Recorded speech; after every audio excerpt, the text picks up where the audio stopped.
বিসমিল্লাহির রহমানির রহিম। Mizan SD media, সত্যের পথে আলে সুন্নাত ওয়াল জামাত। নিহিদান কালে মুর্শিদ আমার হইও জামিনদার। বারাকাতুহু ওয়া মাগফিরাহ। الصلاة والسلام عليك سيدي يا رسول الله.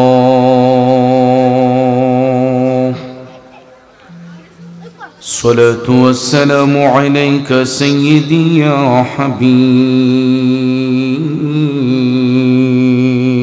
الله. الصلاة والسلام عليك سيدي يا شفيع المذنبين. الصلاة والسلام عليك يا رحمة للعالمين. أعوذ بالله من الشيطان الرجيم. ببركة بسم الله الرحمن الرحيم. الحمد لوليه والصلاة والسلام على وليها. أما بعد، في شان حبيبه ومحبوبه ومعشوقه وآله وأهل بيته وشهداء محبته وأولياء أمته وعلماء أهل السنة والجماعته آمرا ومخبرا. فقد قال الله تعالى في عز وجل كلامه المجيد والفرقان الحميد.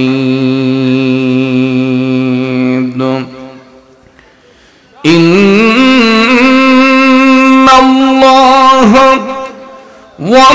وملائكته يصلون على النبي. يا أيها الذين آمنوا صلوا عليه وسلموا تسليما. اللهم صل سيدنا مولانا محمد وعلى آل سيدنا مولانا عرش حق ہے مسندین. رفعت رسول اللہ کی دیکھنی ہے حشر میں. عزت رسول اللہ کی. اللہم صلی سیدنا مولانا محمد وعلى آل سیدنا مولانا. আমার বাবাজিরা বন্ধুরা আজকের এই আজিমুশান ইসলামী সুন্নি মহাসম্মেলন ঐতিহ্যবাহী রতনপুর কেন্দ্রীয় জামি মসজিদ ও কবরবাসীর আত্মার মাগফিরাত কামনার্থের সম্মেলন। ও যুবক বন্ধুরা, আমার বাবাজিরা, হতে পারে আজকের এই সম্মেলন আমার আপনার কারো জীবনের শেষ সম্মেলন, ঠিক কিনা বলুন? একটাবার ভাইবা দেখেন, গত বছর হয়তো এই জান্নাতের বাগানে অনেকেই ছিলেন, আজকের এই আজিমুশান মাহফিলে আমাদেরকে ছেড়ে অনেকেই অন্ধকার কবরে।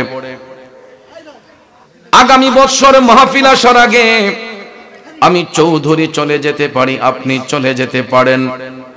মৃত্যুর ফেরেশতা মালাকুল মউত আজরাইল যখন যার সামনে আসবে, একটা সেকেন্ডের অনুমতি কাউকে দিবে না, কথা বলেন ঠিক কিনা? মৃত্যু যখন হয়ে যাবে, আত্মীয় স্বজন ভাই বেরাদ্দ সবাই আমাকে আপনাকে খাটিয়াতে শোয়াইয়া শেষ বিদায় দেওয়ার জন্য অন্ধকার কবরে যখন দাফন করে দিয়ে আসবে, চিন্তা করে দেখেন দুনিয়ার কোনো বন্ধু বান্ধব আমার আপনার কবরে আপন হবে না। ওই কবরে দুনিয়ার কোনো স্বজন যাবে না, বাবার কবরে সন্তান যাবে না, সন্তানের কবরে বাবা যাবে না, বন্ধুর কবরে বন্ধু যাবে না। তাইলে কবরে যিনি আমার আপনার সঙ্গী হবেন তিনি হলেন আল্লাহর হাবিব রহমাতাল লিল আলামিন, মায়ার নবী, দয়ার নবীজি, কথা কোন ঠিক না বেঠে? ও যুবক বন্ধুরা, আমার বাবাজিরা, তাইলে যেই নবী আমার আপনার কবরের সাথী, হাসরের সাথী, মিজানের সাথী, ফুলসিরাতের সাথী, ইহকালের সাথী, পরকালের সাথী, ওই নবীর মহব্বতে দুরূদ শরীফের আওয়াজ আসতে হবে নাকি জোরে হবে? তাইলে একটু জবানটা ছেড়ে দিয়া দরদ মাখা কণ্ঠে জীবনের গুনাহ মাফ করার জন্য দয়াল নবীর দিদারের আশায় একটু মহব্বতে দুরূদ শরীফ পড়ব। আল্লাহুম্মা সাল্লি সাইয়্যিদিনা মাওলানা মুহাম্মাদ ওয়া আলা আলি সাইয়্যিদিনা মাওলানা। আসুন জীবনের গুনাহ মাফ করার জন্য সবাই আপন আপন কালবের দিকে মুতাওয়াজ্জি হইয়া একটু দরদ মাখা কণ্ঠে আল্লাহ রাব্বুল আলামিনের জিকিরে মশগুল হইয়া যাই। একটা জবানও বন্ধ রাখবেন না, সবাই আমার সাথে কণ্ঠ মিলিয়ে বলুন আল্লাহু আল্লাহু আল্লাহু আল্লাহু আল্লাহু আল্লাহু আল্লাহু আল্লাহু আল্লাহ আল্লাহু আল্লাহু আল্লাহু হক লা ইলাহা ইল্লাল্লাহ লা ইলাহা ইল্লাল্লাহ লা ইলাহা ইল্লাল্লাহ হাসবি রব্বি জাল্লাল্লাহ মা ফি কলবি গায়রুল্লাহ হাসবি রব্বি জাল্লাল্লাহ মা ফি কলবি গায়রুল্লাহ হাসবি রব্বি জাল্লাল্লাহ قلبي غير الله نور محمد صلى الله لا إله إلا الله الله الله الله الله الله الله لا إله إلا الله لا إله إلا الله لا إله إلا الله لا إله إلا الله محمد رسول الله صلى الله عليه وسلم। একটা জবান বন্ধ রাখবেন না, জবান খুলে উচ্চস্বরে বলুন আল্লাহু আকবার। আর একটু মায়ার সুরে বলি ইয়া রাসূলুল্লাহ। বিসমিল্লাহির রহমানির রহিম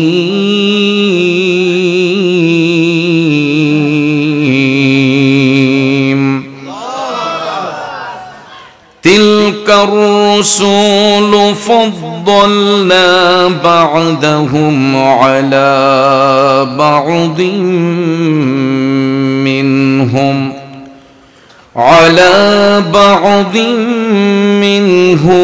من كلم الله ورفع بعضهم درجات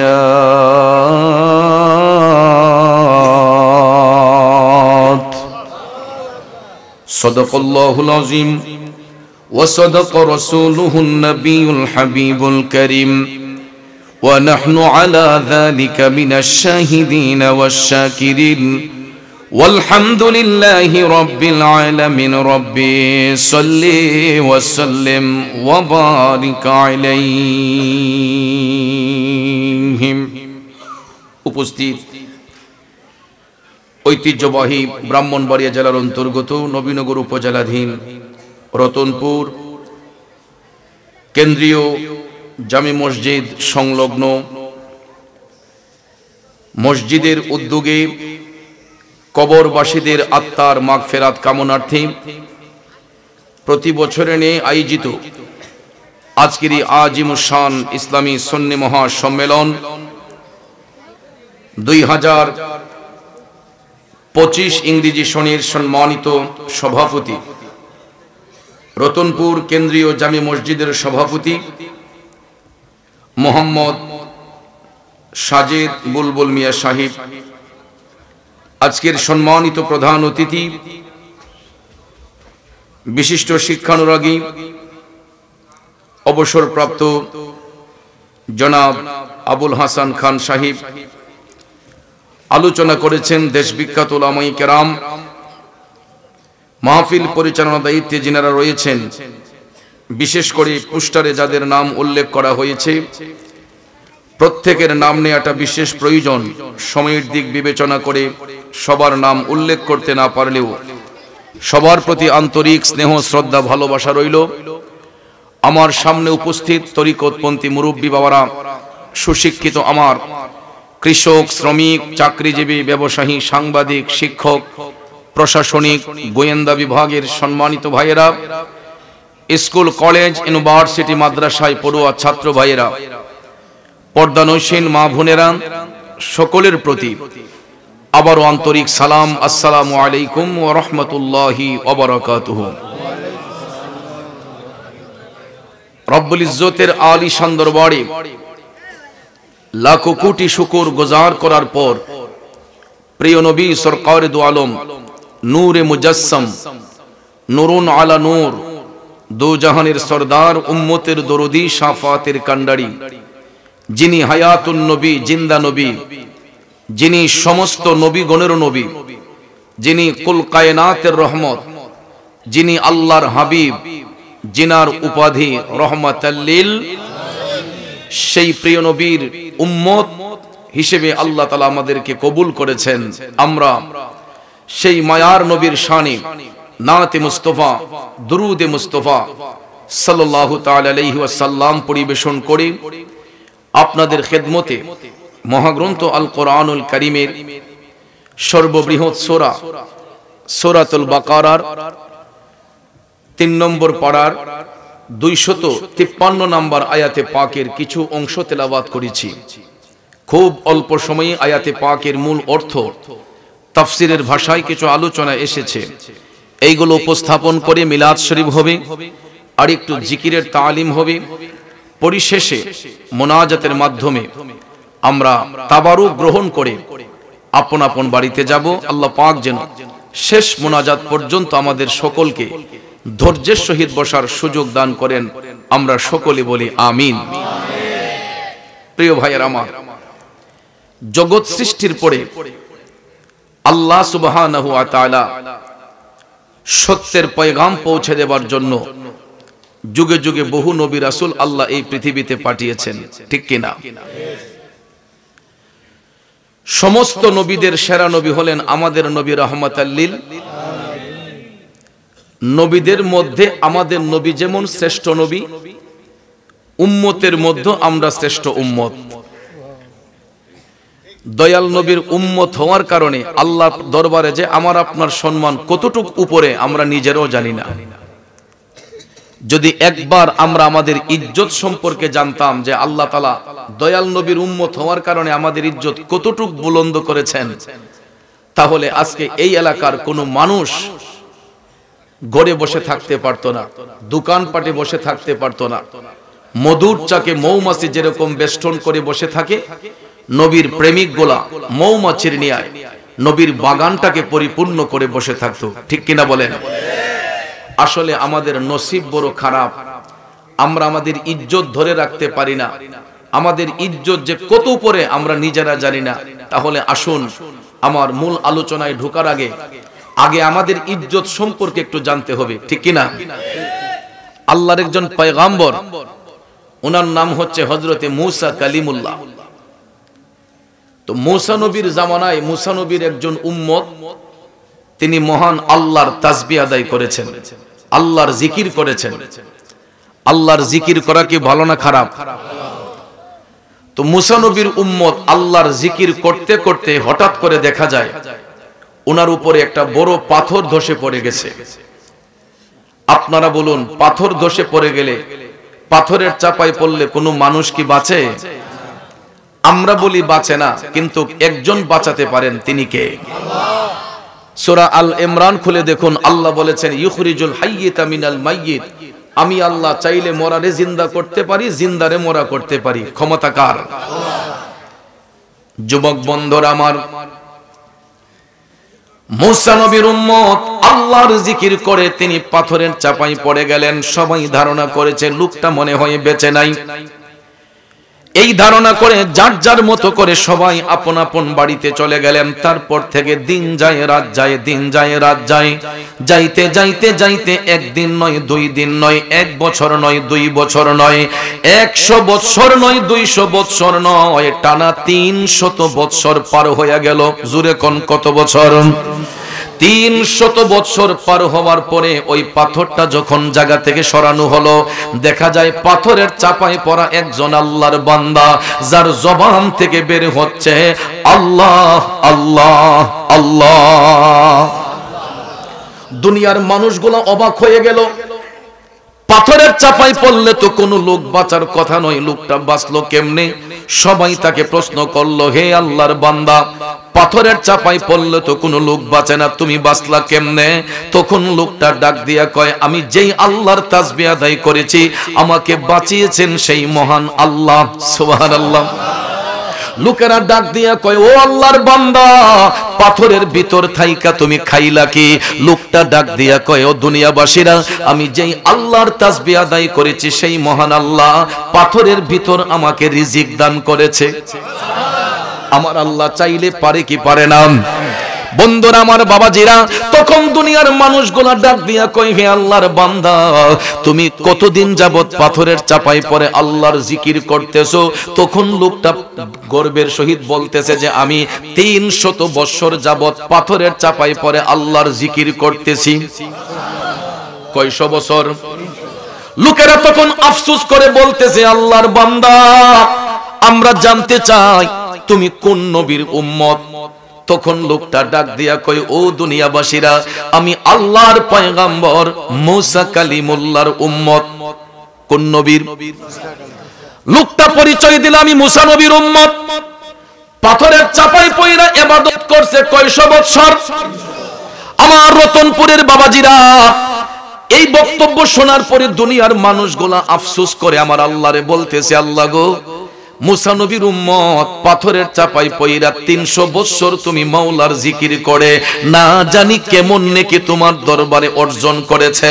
এই বলে যখন দুনিয়ার মানুষগুলা মহান মালিকের দরবারে আফসোস করতেছে, আল্লাহ রাব্বুল আলামিন তাদের আফসোস দেইখা কুদরতের জবান দিয়ে আমার আল্লাহ সরাসরি মূসা নবীরে ডাক দিলেন, ও বন্ধু মূসা, মূসা রে বন্ধু, শোনো, তোমার উম্মত পাথরের চাপায় পয়রা 300 বছর আমি মওলার জিকির করে আমার দরবারে যেই নেকি অর্জন করেছে, আল্লাহ তাআলা ডাক দিয়া কই মুসা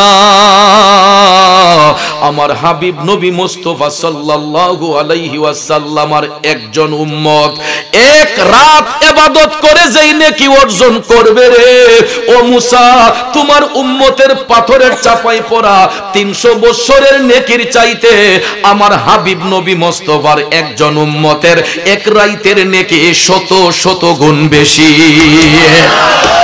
আরো জোরে কোন সুবহানাল্লাহ। নবী বিনে আপন কেহ না আই গো মুমিন ভাই, নবী বিনে বান্ধব কেহ নাই, ঠিক না বিটি? আল্লাহকে করিতে খুশি নবীর প্রেমে হও দাসী, আল কোরআনে ঘোষণা দেতা আই গো মুমিন ভাই, নবী বিনে আপন কেহ নাই, ঠিক কিনা বলেন? যখন আল্লাহ তাআলা বললেন মুসা তোমার উম্মতের পাথরের পরে চাপাই পড়া 300 বছরের নেকির চাইতে আমার হাবিব নবী মুস্তাফার একজন উম্মতের এক রাতের নেকি শত শত গুণ বেশি, এই সব কথা শোনার সঙ্গে সঙ্গে মুসা আলাইহিস সালাম টপ টপ করে চোখের পানি ছেড়ে আমার আল্লাহর দরবারে অ্যাপ্লিকেশন করে বলতেছেন, আল্লাহ আমি মুসারে যদি নবী না বানাইয়া শেষ জামানার নবীর উম্মত বানাইতা, আমি মুসা নিজের ধন্য মনে করতাম। এ রতনপুরের মুসলমান শুনুন, কুল্লু নবী ও মাসুমুন, সমস্ত নবীগণ নির্দোষ নিষ্কলঙ্ক। আপনারা বলুন নবীদের আমলে কোনো গুনাহ আছে? নবীগণ নির্দোষ নিষ্কলঙ্ক, তাইলে আল্লাহর নবী মুসা আলাইহিস সালাম তো নির্দোষ নিষ্কলঙ্ক, ঠিক কিনা? অথচ দেখেন আমরা দয়াল নবীর গুনাহগার উম্মত, আমরা গুনাহগার উম্মত হওয়া সত্ত্বেও একজন মাসুম নবী আমাদের নবীর উম্মতের আমলের পাওয়ার দেখা একজন নির্দোষ মাসুম নবী আমার আল্লাহরে ডাক দিয়া কয়, আল্লাহ আমার নবী না বানাইয়া যদি দয়াল নবীর উম্মত বানাইতা, আমি মুসা নিজেকে ধন্য মনে করতাম। তাইলে চিন্তা করুন আমরা তো সরাসরি দয়াল নবীর উম্মত, আমাদের সম্মান আল্লাহর দরবারে কম না বেশি? এই জন্য আশেক কয় প্রেমিক কয়, লোকে আমায় পাগল বলে আমার দুঃখ লাগে না, আমাকে পাগল করেছে আরবের ওই মদিনা, আমাকে পাগল করেছে আরবের ওই মদিনা, ঠিক না বেঠি? ও বন্ধুরা আমার বাবাজিরা, ওই নবীর ইজ্জত সম্মান শুধু আমাদের কাছে না, দয়াল নবীর ইজ্জত বাড়িয়ে দিয়েছেন কে? জোরে বলেন কে? এই জন্য আমার আল্লাহ তাআলা সূরা বাকারার 253 নম্বর আয়াতে কারিমায় নবীর মর্যাদা বুলন্দ করতে গিয়ে বলেছেন, বিসমিল্লাহির রহমানির রহিম, তিলকার রুসুলু ফাদ্দালনা বা'দাহুম আলা বা'দিম মিনহুম আলা বা'দিম মিনহুম মান কাল্লামাল্লাহু ওয়া রাফা'a বা'দাহুম দারাজাত। উচ্চস্বরে বলুন ঘোষণাটা কার?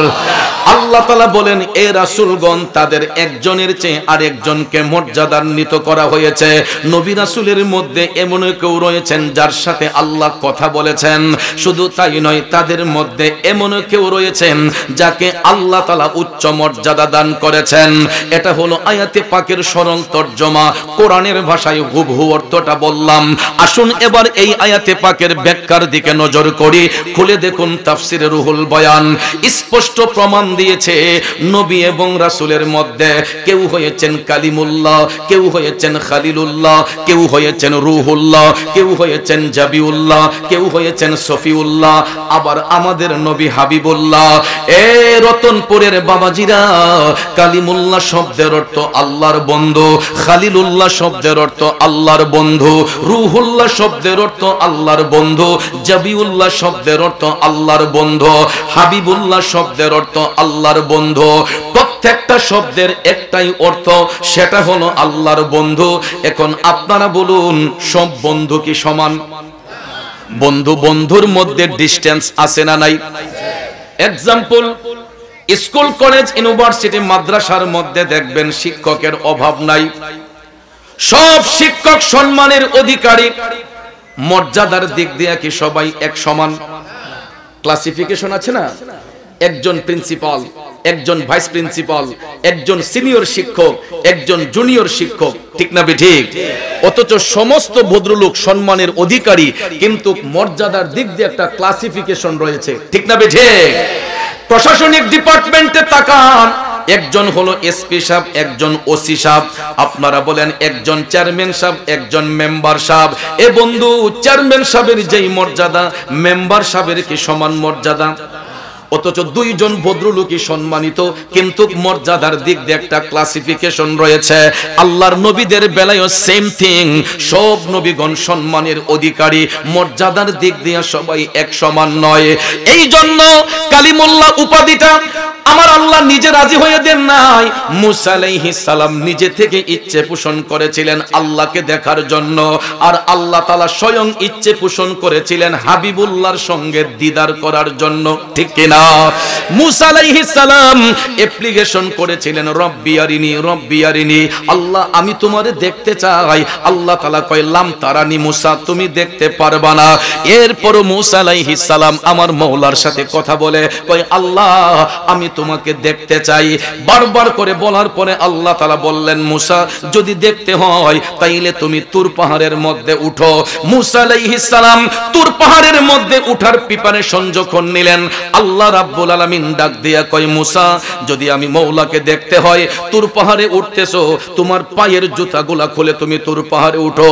সঙ্গে সঙ্গে মুসা আলাইহিস সালাম ওনার পায়ের জুতা খুইলা তিনি তুর পাহাড়ের মধ্যে উঠলেন। জোরে বলুন, কারে দেখার জন্য? এবার আল্লাহ রাব্বুল আলামিন মুসা নবীর সঙ্গে কথা বলতেছেন। আল্লাহ কয়, মুসা তোমার সামনে যেই নূরের পর্দাটা আছে, এই নূরের পর্দাটা একটু উত্তোলন করো।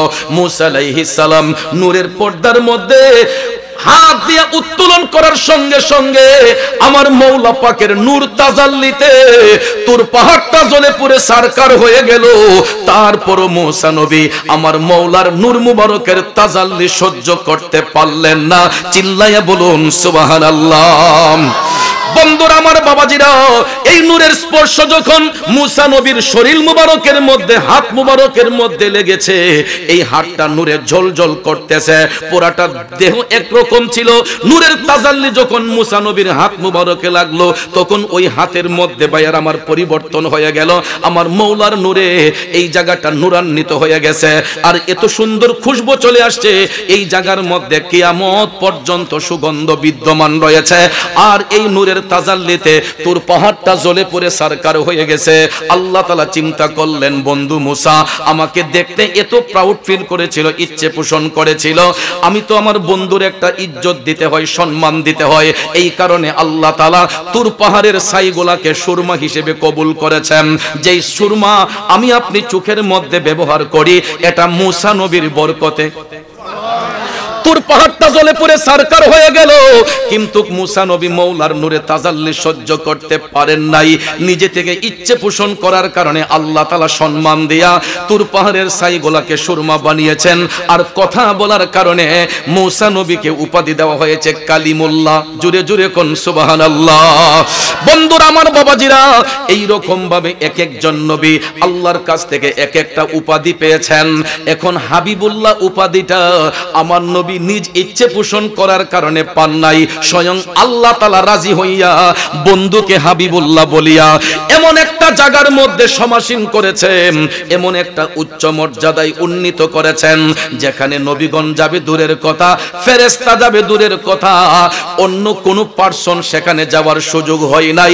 ওই জায়গাটার নাম হচ্ছে লামকান, জগতের শেষ সীমানা, যার উপরে আর কোন স্থান নাই, আর কোন জায়গা নাই।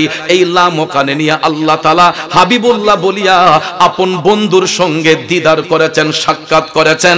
এই জন্য আলা হযরত ইশকে মোহব্বত, আলা হযরত ইশকে মোহব্বত আজিমুল বরকত আহমদ রেজা খান ফাজিলে বেরলভী রহমাতুল্লাহ আলাইহি হাদায়াকে বখশিশের মধ্যে তিনি চমৎকার ভাষায় লিখেছেন, আসমানো হি উপর সব নবী রহ গে। খারাপ লাগে? মাঝে মাঝে নবীর শান গাইলে কষ্ট হবে, কারণ ভাত খাইলে ফল খাইলে পেটের ক্ষুধা নিবারণ হয়, আর আল্লাহ নবীর শান গাইলে আশেকদের রুহের ক্ষুধা নিবারণ হয়। ঠিক না ঠিক? কারণ ভাত খাইলে ফল খাইলে পেটের ক্ষুধা নিবারণ করা যায়, আর রুহের ক্ষুধা নিবারণ করতে গেলে আল্লাহ নবীর শান বলতে হয়। কথা কোন ঠিক না ঠিক? আর এটা শুনতে গেলে আবার অনেকের সহ্য হয় না, কারণ আমার নবীর শান অনেকের পছন্দ হয় না, না হওয়ার কারণে আমাদেরকে বলে আমরা নাকি খালি গান গাই, গজল গাই। কিন্তু গজল গাওয়াটাও একটা ইবাদত। কথা কোন ঠিক না ঠিক? বন্ধুরা আমার, বাবাজিরা, আমরা রাসূলকে ইজ্জত দিলেই কি না দিলেই কি? আল্লাহ তাআলা কয় ওয়া রাফা'না লাকা যিকরাক, হাবিব আপনার ইজ্জত আপনার প্রশংসা আমি আল্লাহ বাড়াইছি। এই জন্য এটা জ্ঞানের সংকীর্ণতা। নবী ইচ্ছে করে হলে প্রেমের অভাব আর ভুলবশত দিলে আমাদের হৃদয়ে রক্তকরণ হয় যদি নবীর প্রেমটা একটু কম দেখি। আজকে এত সুন্দর বলতে পরিবেশ পাইলাম কার কারণে? এত সুন্দর মসজিদ হলো কার কারণে? একমাত্র আমার দয়াল নবীর শুভাগমনের কারণে। ঠিক কিনা কোন? কারণ আমার নবী আসার আগেও তো বাইতুল্লাহ শরীফ অপবিত্র ছিল। কাফের মুশরিকরা বাইতুল্লাহ শরীফের ভিতরে মূর্তি বানাইতো, প্রতিমা স্থাপন করত। ইব্রাহিম নবী চোখের পানি চাইরা কান্না করছে, আল্লাহ এমন একজন রসুল পাঠাও যেই রসুলকে পাঠাইলে শুধু কাবা নয় তোমার তামাম জাহান চিরকালের জন্য আলোকিত হয়। তাইলে চিন্তা করেন, পূর্বের যুগের নবীগণ পর্যন্ত আমার নবীকে পাঠাইবার জন্য আল্লাহর কাছে কান্নাকাটি করেছেন। আপনারা কি মনে করেন ইচ্ছে করে রসুল এই পৃথিবীতে আসছেন? ইচ্ছে করে আমার নবী আসেন নাই। দয়াল নবীর আসার কোনো প্রয়োজনও ছিল না।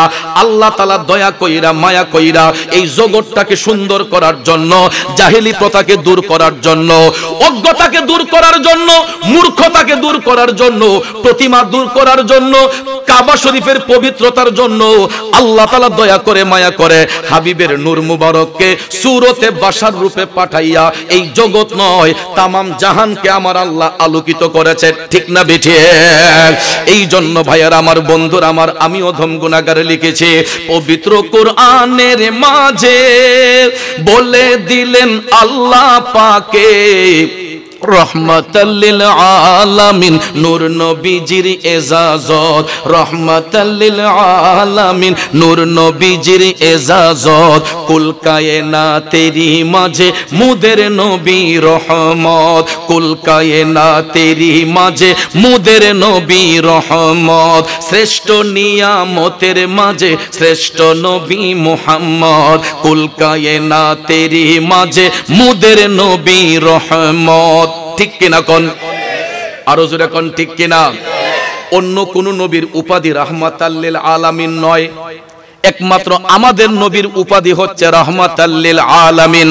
মাদ্রাসার আলেম ভাইরা বুঝবেন, আলাম হচ্ছে এক বচন, তার বহু বচন হচ্ছে আলামিন।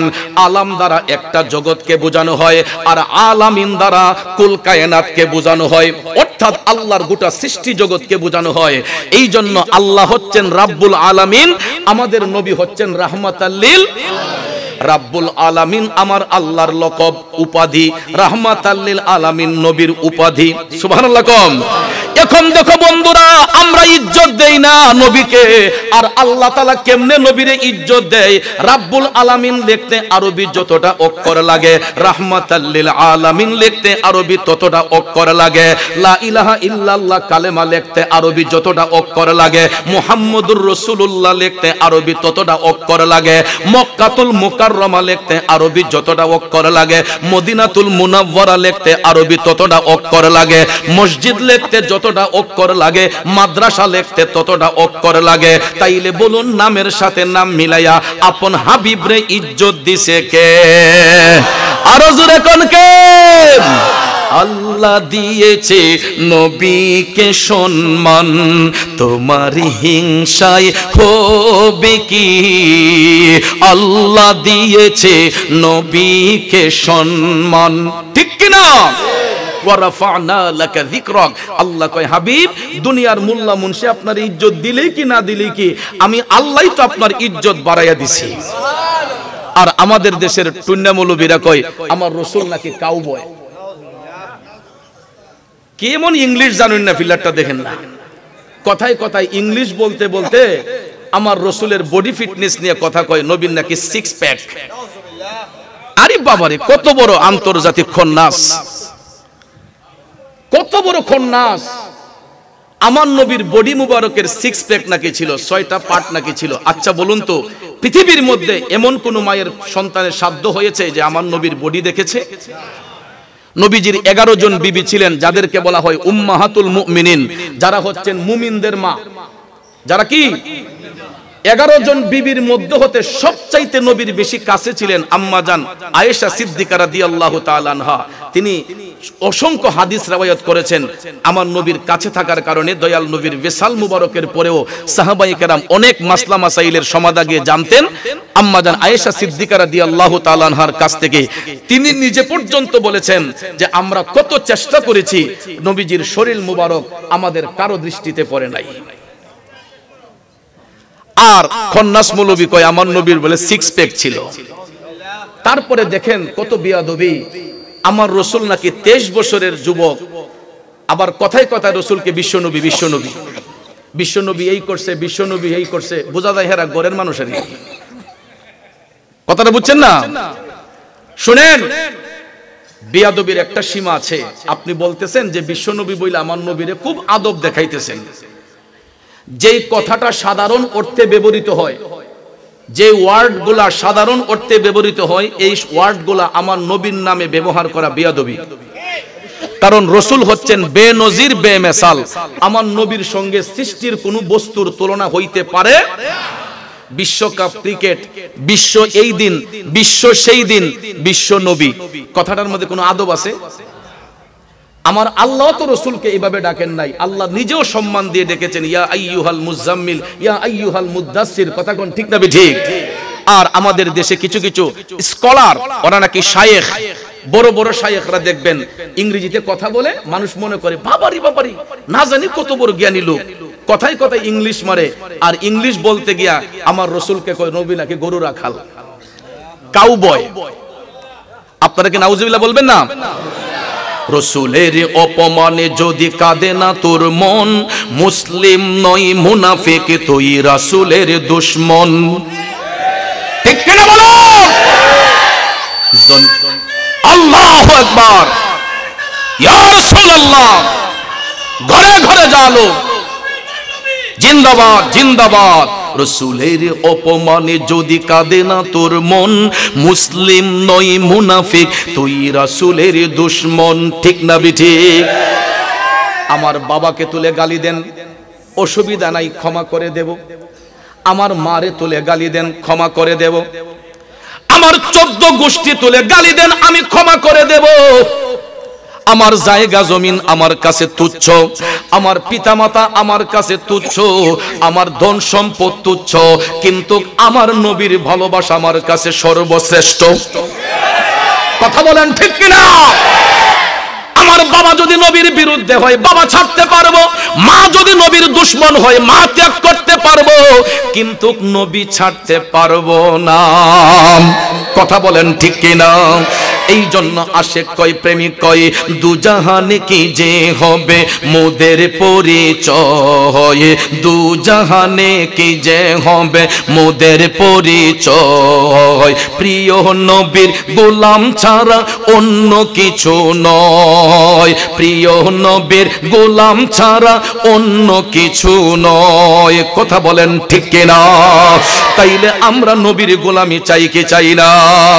ওরে রতনপুরের বন্ধুরা, গভীর মনোযোগ মনোযোগ।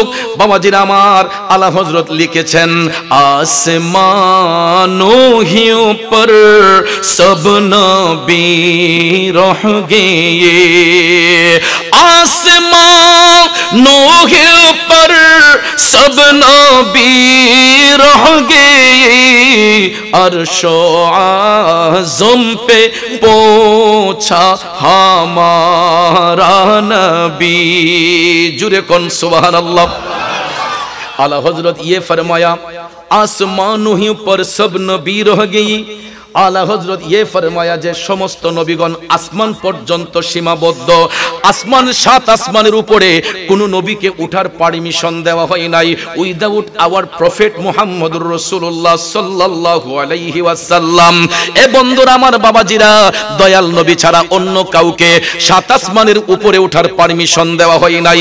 আলা হযরত লিখেন সমস্ত নবীগণের কাঁধের মধ্যে জিনার কদম মোবারক, তিনি হলেন রাহমাতাল লিল আলামিন। ওই নবীর মকাম বলতে গিয়া তিনি লিখতেছেন আরশ আযম পে পৌঁছা হামারা নবী। আমাদের নবী আরশ মুআল্লার কাছাকাছি। আল্লাহ তাআলা কুদরতের জবান দিয়া ডাক দিয়া কয় উদনু মিন্নি ইয়া হাবিবি, উদনু মিন্নি ইয়া হাবিবি। ও বন্ধু আর একটু কাছে আসুন, কাছে আসুন। আরশ আজিম পারি দিয়া খুদা তাআলার কাছে গিয়া উদনু মিন্নি ইয়া হাবিবি দয়াল নবী শুনতে পান, উদনু মিন্নি ইয়া হাবিবি দয়াল নবী শুনতে পান। আমি পাপী অপরাধী গাইব কি নবীজির শান, ইয়া রাসূলুল্লাহ ইয়া হাবিব ইয়া রাসূলুল্লাহ লা ইয়া রাসূলুল্লাহ।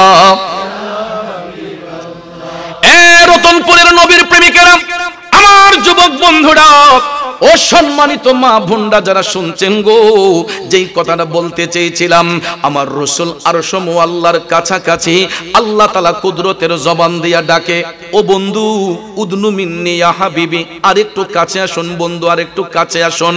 এমন সময় দয়াল নবীজির পবিত্র জুতা মুবারক খুলিয়া আমার রাসূল যখন মহান আরশের মধ্যে উঠতে গেলেন, আল্লাহ তাআলা ডাক দিয়া কয় হাবিব কেন আপনি জুতা রেখে আমার আরশে উঠতেছেন?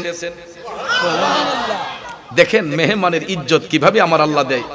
কারণ ওই দিন তো মেজবান হলেন আল্লাহ, মেহমান হলেন আমার নবীজি। আমরা বড়ই ভাগ্যবান, মোদের রাসূল আল্লাহর মেহমান, ঠিক কি না? আমাদের বাসায় দেখবেন মেহমান যখন আসে, দামি দামি টাইলস ঘরের মধ্যে ফিটিং করে রাখছি, অনেকেই ঘর ময়লা হবে বিদায় জুতাগুলা বাহিরে রাখে। কিন্তু মেহমান যদি বন্ধুর বাড়িতে যায়, জুতাটা যখন খুলতে গিয়া ঘরে ঢুকতে চায়, তখন দেখবেন মেজবানে ডাক দেয় আরে জুতা খুললেন না, আয়েন। কথা কোন ঠিক না বেঠিক? টান্দা দেখবেন লইয়ে পরে আরে বড় গরব দরকার পরে মুসমু জুতা নিয়ে এসে পড়েন। কথা কোন ঠিক না বেঠিক? এটা হলো মেহমানের ইজ্জত। কারণ ওই দিন তো মেরাজ শরীফের রাতে আমার রাসূল তো মেহমান, আর ওই মেহমানের সম্মানে আল্লাহ তাআলা সবকিছু সুসজ্জিত করেছেন ফেরেশতাদের মাধ্যমে, ঠিক কি না কন? মেহমানের ইজ্জতে আল্লাহ কয় হাবিব আপনি জুতা রেখে উঠতেছেন কেন? আমার নবী ডাক দিয়া কয় আল্লাহ আমি কেমনে আপনার মহান আরশের মধ্যে জুতা নিয়ে উঠি? আপনি না মুসারে বলেছিলেন জুতা কইলা তোর পাহাড়ে উঠার জন্য, আপনি না আপনার বন্ধু মুসাকে বলেছিলেন জুতা খুলে তোর পাহাড়ে উঠার জন্য। আমি রাসূল কেমনে আপনার মহান আরশের মধ্যে জুতা নিয়ে উঠি? আল্লাহ তাআলা ডাক দিয়া কয় হাবিব আমি এই কারণে মুসাকে জুতা খুলে উঠতে বলেছিলাম। মুসা আমি মওলার নূরের তাজাল্লি সহ্য করতে পারবে না, যেই কারণে মুসাকে জুতা খুলে তুর পাহাড়ে উঠাইয়া আমার মুসার পায়ের কারণে আমি তুর পাহাড়কে ধন্য করেছে, আর ওই সাইগুলাকে সুরমা হিসেবে কবুল করেছে। আর আপনি বন্ধুকে এই জন্য জুতা মুবারক নিয়ে উঠতে বলেছে। হাবিব গো আমার আরশ মুআল্লা আপনি বন্ধু নবীর জুতা মুবারকের ধুলির অপেক্ষা করতেছেন। আল্লাহ তাআলা ডাক দিয়া কয় হাবিব আপনার জুতা মুবারকের ধুলি দিয়া আমি আল্লাহর আরশটারে ধন্য করে দেন। দুই হাত তুলে বলেন আল্লাহু আকবার, আরেকটু জোরে বলুন ইয়া রাসূলুল্লাহ। নারায়ে তাকবীর, নারায়ে রিসালাত। কষ্ট হয়েছে, রাগ করেছে, গুনাহ হবে? ঈমান তাজা হবে না দুর্বল হবে? আমার নবীর শানের স্লোগান দিলে শয়তান দূর হয়, মুমিনদের ঈমান তাজা হয়। কথা কোন ঠিক কিনা? আরশ কুরসি যার পায়ের ধুলা, মাখি তো চাই সারা বেলা। আরশ কুরসি যার পায়ের ধুলা, মাখি তো চাই সারা বেলা। উম্মতের দরদিয়ে মন আর তো দেখি না, উম্মতের দরদিয়ে মন আর তো দেখি না। ও মুসাফির জিয়ারতে চলো মদিনা, ও মুসাফির জিয়ারতে চলো মদিনা। সেথায় আছেন নূর নবীজি দয়ার খাজিনা, সেথায় আছেন নূর নবীজি দয়ার খাজিনা। ঠিক কিনা বলেন? বাইরে নবী আমার আছেন যেথায়, জান্নাতের বাগান তো সেথায়। ঠিক কিনা? নবী আমার আছেন যেথায়, জান্নাতের বাগান তো সেথায়। সেই বাগানের পরশ পেলে কিছুই চাহি না, সেই বাগানের পরশ পেলে কিছুই চাহি না। ও মুসাফির জিয়ারতে চলো মদিনা, সেথায় আছেন নূর নবীজি দয়ার খাজিনা। একটা জবানও বন্ধ রাখবেন না, চিৎকার মেরে বলুন আল্লাহু আকবার। আর একটু জোরে বলুন ইয়া রাসূলুল্লাহ। বন্ধু, তাইলে চিন্তা করে দেখেন, যেই নবীর জুতা মুবারকের ধুলিতে মহান আল্লাহর আরশ ধন্য হইয়া যায়, ওই নবীর গোলামি করার প্রয়োজন আছে না নাই? গোলামি করলে লাভ হবে না লস হবে? এই জন্য সাহাবায়ে কেরাম আমার নবীর গোলামি করে তারা জান্নাতের সার্টিফিকেট অর্জন করেছেন। বন্ধুরা আমার, বাবাজিরা আমার, সাহাবায়ে কেরাম তারা কখনো ধন সম্পদের পাগল ছিলেন না, তারা কখনো অর্থ সম্পদের পাগল ছিলেন না। সাহাবায়ে কেরাম তারা জীবন দিয়ে আমার নবীর আদর্শকে বাস্তবায়ন করতে চাইতেন।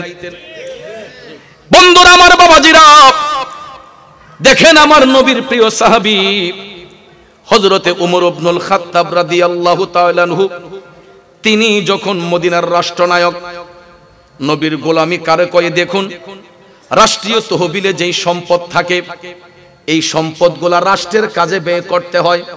ঠিক নেই? আমাদের দেশেও দেখবেন অনেক সময় ডিজিএফ এর চাল আসে, বয়স্ক ভাতা আসে, বিধবা ভাতা আসে, অনেক সময় অনেক বিভিন্ন সামাজিক সংগঠন থেকেও অনেক দান অনুদান আসে। কিন্তু এইগুলা আমাদের কাছে আসতে আসতে দেখবেন আমের বড়াটাও খুঁজে পাওয়া যায় না। ঠিক কিনা কোন? রাষ্ট্রনায়ক হযরতে উমর কেমন রাষ্ট্রনায়ক! আমাদের দেশের বড় বড় প্রতাপশালী লোকগুলা দেখবেন প্রতিদিন এক একটা ড্রেস আপ চেঞ্জ করে। হযরতে উমর রাদিয়াল্লাহু তাআলা আনহু মদিনার সরকার, মদিনার রাষ্ট্রনায়ক, তারপরও তার গায়ের মধ্যে একটাই জামা ছিল। ওই জামাটা দিয়া দিনের বেলা তিনি অফিসিয়াল কাজ করতেন। বিকাল বেলা আয়েশা হযরতে উমর গায়ের জামাটাকে ধুইয়া আবার এইগুলা ঘরের একটা সাইডে নেড়ে দিতেন। সকাল বেলা আবার ওই কাপড়টা গায়ে দিয়ে তিনি অফিসিয়াল কাজ করতেন। অথচ বাইতুল মালের মধ্যে সম্পদ অভাব ছিল না, খাদ্য অভাব ছিল না, টাকা পয়সার অভাব ছিল না। চাইলে তিনি রাষ্ট্রীয় তহবিল থেকে একটা টাকা নিয়ে এখান থেকে তিনি কাপড় চোপড় কিনতে পারতেন। কিন্তু হযরতে উমর একটাই কাপড় ছিল ভাইয়ার আমার। অনেক সময় দেখা যেত কাপড়টা ছিঁড়ে যেত, কিন্তু ওই কাপড়টা সেলাই করে হযরতে উমর আবার সুন্দর করে গায়ে জড়াইয়া নিতেন। বন্ধুরে, কেমন রাষ্ট্রনায়ক ছিলেন হযরতে উমর! আমার নবীর আদর্শটা কেমনে বাস্তবায়ন করতেন দেখুন। তিনি দিনের বেলায় অফিসিয়াল কাজ করতেন, রাতের বেলায় তিনি মদিনার অলিতে গলিতে হাঁটতেন। কারো ঘরে কোনো দুঃখ বেদনা আছে কিনা জানার জন্য, কারো ঘরে কোনো গরিব মানুষ, কোনো কেউ কষ্টে আছে কিনা এটা জানার জন্য। হঠাৎ একদিন হযরতে উমর রাদিয়াল্লাহু তাআলা আনহু ওনার পার্সোনাল সেক্রেটারিকে সাথে নিয়ে মদিনা শরীফের অলিতে গলিতে হাঁটতেছেন। হাঁটতে হাঁটতে হঠাৎ করে দেখতেছেন একটা ঘরের ভিতরে কান্নার শব্দ শোনা যায়। হযরতে উমর কান্নার শব্দ শুনতে পাইলেন। তিনি অনেকক্ষণ কান্না শুইনা ভাবলেন যে আমি জানতে হবে বাচ্চাগুলা কেন কান্না করতেছে। তখন তিনি ওই ঘরের দেয়ালের পাশে গিয়া পিঠ হেলান দিয়ে দাঁড়াইয়া, অথচ তিনি মদিনার সরকার, ঘরের দেয়ালের মধ্যে পিঠ হেলান দিয়ে দাঁড়াইয়া তিনি শুনতেছেন তাদের অভিযোগটা কি, কান্না করতেছে কেন। অনেকক্ষণ দাঁড়ানোর পরে তিনি শুনতে পাইলেন বাচ্চাগুলার বাবা দুনিয়াতে নাই। বাবা হারা তিনটা সন্তান, মার স্নেহ মমতায় বড় হচ্ছে। ওই মা একজন গরিব মানুষ, পাহাড়ের মধ্যে যাইয়া কাঠ কুড়াইয়া কাঠ বিক্রি করে তার বাচ্চাদের রিজিকের তাল্লাশ করত। কাঠ বিক্রি করে মা খাবার আইনা বাচ্চাদেরকে খাওয়াইতো। বন্ধুরে, আজও পর্যন্ত ওই পৃথিবীতে এমন কিছু পরিবারে বাবা নামক বটগাছটা যখন মাথার উপর থেকে হারাইয়া কবরে চলে যায়, বাবা হারা সন্তানগুলাকে নিয়ে মা কত কষ্ট করে সংসারটা চালায়। একটা মাই বুঝতে পারে সংসার যে কত কষ্ট করে চালাতে হয়।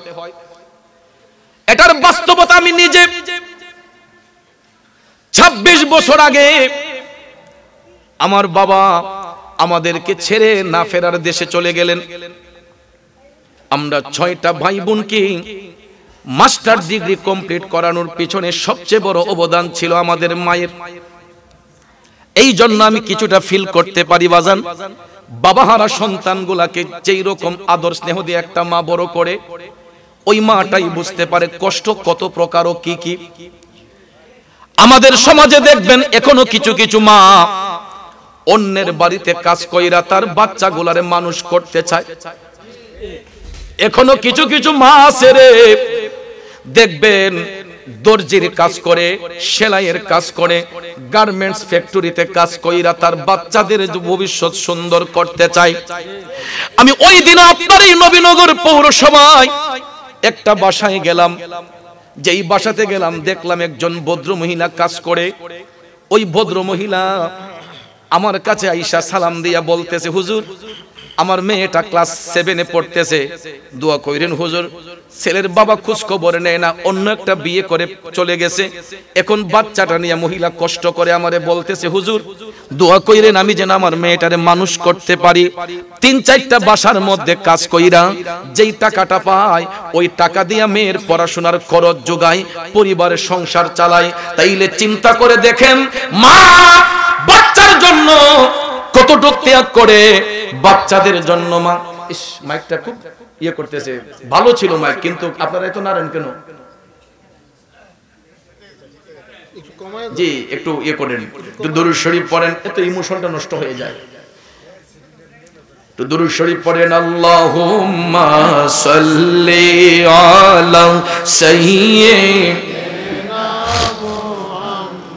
মুহাম্মাদ, আল্লাহুম্মা সাল্লি আলা সাইয়্যিদিনা মুহাম্মাদ নবী শাফি মাওলানা মুহাম্মদ নবী শাফি মাওলানা মুহাম্মদ, আল্লাহুম্মা সাল্লি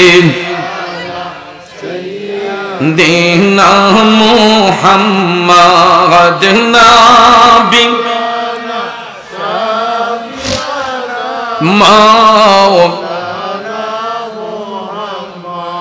যুবক ভাইয়ের আমার, গভীর মনোযোগ। একটা মা বাবা যদি সংসারে না থাকে, দুনিয়াতে না থাকে, বাচ্চাগুলাকে মানুষ করার জন্য দেখবেন কত পরিশ্রম করে, ওই মাটাই বুঝতে পারে। আমরা তো অনেকে বাবার হোটেলে খাই, মার হোটেলে খাই, মা বাবার দরদ বুঝতে চাই না। টাকা আসে কোত্থেকে, সংসার চলে কেমনে। যেই দিন বাবা নামক বটগাছটা মাথার উপর থেকে চলে যাবে, ওই দিন সন্তানগুলা হারে হারে বুঝতে পারে বাবা ছাড়া যে সংসারটা কত বড় অচল হয়, বাবা হারা যে সংসারটা কেমন অসহায় হয়, ওই সন্তানগুলা হারে হারে বুঝতে পারে। হযরত ওমর ঘরের দেয়ালের মধ্যে পিঠ হেলান দিয়ে তিনি দাঁড়িয়ে রইলেন। ওই মা কাঠ কুড়াইয়া কাঠ বিক্রি করে বাচ্চাদের জন্য খাবার আনতো। প্রতিদিন তো শরীরের কন্ডিশন ভালো থাকে না, ভালো থাকে, মাঝে মধ্যে আমাদের শরীরে জ্বর সর্দি কাশি ব্যথা বেদনা আসে কিনা? অনেক সময় দেখবেন শরীর যদি একটু অসুস্থ হয় আমরা একদিন কাজ স্টপ দেই বা 2 দিন স্টপ দেই, একটু রেস্ট নিয়ে সুস্থতার নিয়ামত পেয়ে আবার আমরা কাজের মধ্যে যোগদান করি। তো ওই পরিবারে প্রতিদিন দিনে আনতো দিনে খাইতো। এখন একদিন মার শরীর অসুস্থ, ঘরে খাবার আনতে পারে নাই, কারণ তারা নিত্য প্রতিদিন আনতো প্রতিদিন খাইতো, দিনে আনে দিনে খায়। এমন পরিবার আজ ছিল না আগে, এখনো অনেক জায়গায় আছে মিয়া। কিছু কিছু পরিবার আমরা না ওডালা পাই ওডালা খাই, হিসাব নিকাশ নাই, কিন্তু এখনো কিছু পরিবার সংসার চালাতে গেলে খুব হিমশিমের মধ্যে পড়ে, চাহিদা থাকা সত্ত্বেও ভালো একটা খাবার কিনতে পারে না, ভালো একটা জিনিস আনতে পারে না। 1 কেজি গরুর গোশত কিনতে গেলে 800 850 টাকা লাগে, কথা কোন ঠিক না বেঠিক? এক ভদ্রলোক সারা দিনই ইনকাম করে 500 টাকা 600 টাকা, তাহলে সে কিভাবে স্বপ্ন দেখবে 1 কেজি গরুর গোশতের?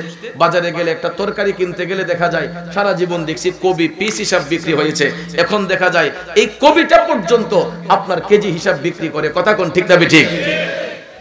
আলুর দাম, চালের দাম, ডালের দাম, তেলের দাম কতটুকু ঊর্ধ্বগতিতে আমাদের।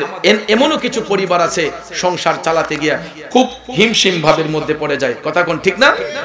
ভাইয়ার আমার, বন্ধুরা আমার, সেই দিকে গেলে কথা লম্বা হয়ে যাবে। মা বাচ্চাদের জন্য খাবার আনতে পারে নাই, এই জন্য পেটের ক্ষুধা তো আর নিবারণ করা, বাচ্চাগুলা তো খাবার না পাইয়া মাকে ডাক দিয়া বলতেছে, মাগো তাড়াতাড়ি করে আমাদেরকে খাবার দাও, তাড়াতাড়ি করে আমাদেরকে খাবার দাও। দেখেন মা কেমন মা, বাচ্চাদেরকে সান্ত্বনা দেওয়ার জন্য ওই মা একটা ডেকসির মধ্যে পানি ঢাইলা ওই ডেকসিটা চুলার মধ্যে বসাইয়া হাতের মধ্যে একটা কাঠি নিয়া মা ডেকসির মধ্যে চুলার নিচে আগুন দিয়া নাড়াচাড়া করতেছে, বাচ্চাদেরকে সান্ত্বনা দিচ্ছে, একটু অপেক্ষা কর খাবার হয়ে যাচ্ছে। আসলে কি ডেগের মধ্যে কোনো খাবার আছে? মা বাচ্চাদেরকে সান্ত্বনা দিতেছে এই কারণে যে ছেলেগুলা মনে করবে খাবার হইতেছে, এরা খাবারের কথা বলতে বলতে এক পর্যায়ে ঘুমিয়ে যাবে, ঘুমাইলে পরে তো আর কান্না করবে না। সকালবেলা আমি যাইয়া তাড়াতাড়ি কাঠ কুড়াইয়া কাঠ বিক্রি করে বাজারাই না, তাদেরকে রান্না করে খাওয়াইবো, এই নিয়তে মা চুলার মধ্যে ডেকসি বসাইয়া গরম পানির মধ্যে নাড়াচাড়া করে বাচ্চাদেরকে সান্ত্বনা দিয়া কয়, আর একটু অপেক্ষা করো খাবার হয়ে যাচ্ছে। ওইদিকে বাচ্চাগুলা অপেক্ষা করতে করতে এক পর্যায়ে ঘুমাইয়ে গেছে। বাচ্চাগুলা যখন ঘুমাইয়া গেছে রে, হযরতে উমর তো ঘরের দেয়ালের মধ্যে পিঠ হেলান দিয়া দাঁড়িয়ে আছেন, মদিনার রাষ্ট্রনায়ক। বাচ্চাগুলা ঘুমানোর পরে ওই ভদ্র মহিলা মদিনার রাষ্ট্রনায়ক হযরতে উমরকে বকাবকি করতেছে যে উমরের মতো একজন রাষ্ট্রনায়ক থাকার পরেও আজকে আমার ঘরে খাবারের অভাব, এমন রাষ্ট্রনায়ক মদিনাতে না থাকাই ভালো ছিল। আল্লাহু আকবার। কোন রাষ্ট্রনায়ক যদি এই রকম অভিযোগ কোন জনগণের কাছ থেকে শুনতো, এই পরিবারের কি কোনো অস্তিত্ব থাকতো? সরকারে গালাগালি করলে দুপুরের দিনে শেষ করে দিব। অথচ দেখেন মদিনার সরকার হযরতে উমর ভদ্র মহিলার অভিযোগটা শোনার পরে তিনি টপ টপ করে চোখের পানি ছাইরা কাঁদে। হযরত উমর তিনি টপ টপ করে চোখের পানি ছাইরা কান্না করে তিনি বলতেছেন, আজকে আমার কারণে বাচ্চাগুলা খাবারের জ্বালায় মরে ঘুমায় আছে, আজকে আমার অনীহার কারণে, আমার নজর না থাকার কারণে ওই বাচ্চাগুলা খাবারের কষ্টে এখন পেটের ক্ষুধা নিয়ে ঘুমাইয়া গেছে। আমি তো রাষ্ট্রনায়ক হইয়া কি করলাম, আমি তো খুব অপরাধী। সঙ্গে সঙ্গে হযরত ওমর ভাবলেন না, যেমন করেই হোক এই পরিবারের মধ্যে খাবার আইনা দিতে হবে। তখন ভদ্র মহিলা ইচ্ছে মতো হযরত উমরকে রাগারাগি করতেছে, বকাবকি করতেছে। উমর চিন্তা করলেন, এখন যদি আমি ওই ভদ্র মহিলার ঘরে ঢুকতে চাই, আমারে দেখলে হয়তো মহিলা ভয় পাবে, না হলে চোর ডাকাত মনে করবে। এই জন্য হযরত উমর চিন্তা করলেন, আমার এই পেজ নিয়ে আমি তার সামনে সরাসরি যাব না। সঙ্গে সঙ্গে হযরত উমর ওনার পরিচয়টা গোপন করে ফেললেন, মুখের মধ্যে একটা কাপড় বেঁধে দিলেন, মুখের মধ্যে একটা কাপড় বেঁধে নিজের পরিচয়টা গোপন করে হযরত উমর মহিলার দরজার মধ্যে গিয়ে নক করতেছেন, মা আপনি অনুমতি দিলে আমি ঘরে ঢুকতে চাই। সুবহানাল্লাহ কোন। এখান থেকে আমাদের আরেকটা শিক্ষা নেওয়া যাবে। শিক্ষাটা হলো দরজা কিন্তু খোলা, হযরত উমর কাউকে না বলেও তিনি ঘরে ঢুকতে পারতেন, এই অধিকার ওনার ছিল না। কিন্তু রাষ্ট্রনায়ক হওয়ার পরেও দেখেন হযরতে উমর ঘরে সরাসরি ঢুকেন নাই। আমার রাসূলের নিষেধ ছিল যে তোমরা কারো বাড়িতে ঢুকলে অনুমতি ছাড়া কারো বাড়িতে ঢোকা যাবে না। আমরা তো অনেক সময় খালার বাড়ি, মামার বাড়ি, শ্বশুর বাড়ি, চাচার বাড়ি, বন্ধুর বাড়ি ডাইরেক্ট গিয়ে বাড়ির ভিতরে ঢুকে যাই। অনেক সময় সারপ্রাইজ দেওয়ার জন্য দেখবেন সুরের মতো গিয়া ফিসেতে গিয়া, হে ভাবি, কথা কোন ঠিক না বেটি? ইসলাম এটা নিষেধ করেছে। আমার রাসূলের হাদিস শুনুন, রাসূল বলেছেন আপনি নিজের বাড়িতে ঢোকার আগেও, আপনার নিজের বাড়িতে ঢোকার আগেও রাসূল বলেছেন তোমরা বাড়িতে প্রবেশ করার আগে সালাম বিনিময় করো, বাহির থেকে সালাম বিনিময় করো। যদি সালামের জবাব না আসে নিজে নিজে সালামের জবাব দিয়ে তোমরা 3 বার গলা কাশি দাও। রাসূল অন্যের কথা বলে নাই, নিজের বাড়িতে বাড়িওয়ালা ঢুকতেছে ওই বাড়িওয়ালাকে রাসূল বলছেন নিজের বাড়িতে ঢুকলেও তুমি সালাম বিনিময় করো, সালামের জবাব না আসলে জবাবটা নিজে দিয়ে 3 বার গলা কাশি দিয়ে ঘরে ঢুকো। কেন? ঘরের ভিতরে মহিলা মা বোনদের একটা ব্যক্তিগত স্বাধীনতা আছে।